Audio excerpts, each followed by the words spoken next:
Kakbayin ni Kapitan Tiago ang isang binatang luksang-luksa ang kasuotan.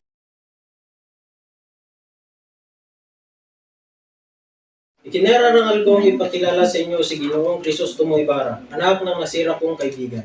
Kadarating lamang niya buhat ng 7 taong pag-aaral niya sa Europa.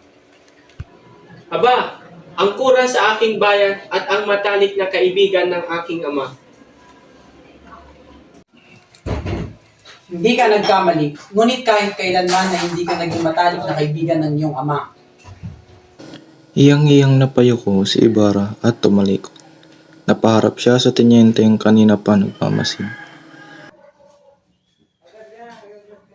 Kayo ang anak ni Ginoong Rafael Ibarra. Maraming salamat at nakarating kayo ng walang sakuna. Nagkaroon po ako ng pagkakataong makilala ang iyong ama. Siya'y kilalang marangal. Ginoo, ang papuri ninyo sa aking ama ay pumapawi sa aking hinala tungkol sa kanyang pagkamatay.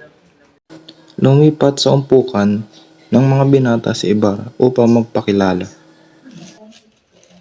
Mga Ginoo, ipahintulot ninyong ipakilala ko ang aking sarili, katulad ng kinaugalian sa Alemanya.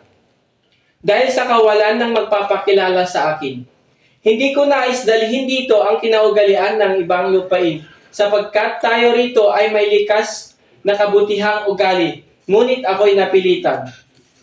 Mga Ginoo, ang pangalan ko ay Juan Crisostomo Ibarra I. Magsalin. Namukaan ni Ibarra ang isang makata roon.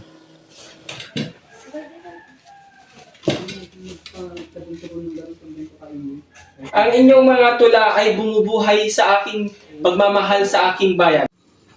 Ang isipan ko'y ayaw kumilala at magsinungaling. May isang makatang tumula sa katuwanan at siya'y nag-uusig.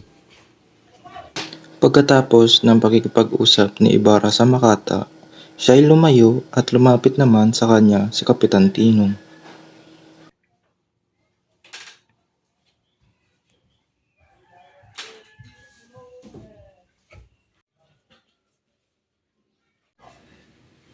Ginoo, ako'y si Kapitan Tinong, kaibigan ni Kapitan Tiago at isang matalik na kakilala ng inyong ama.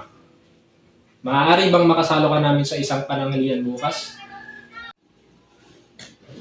Maraming salamat, ngunit ako'y uuwi na sa aming bayan bukas.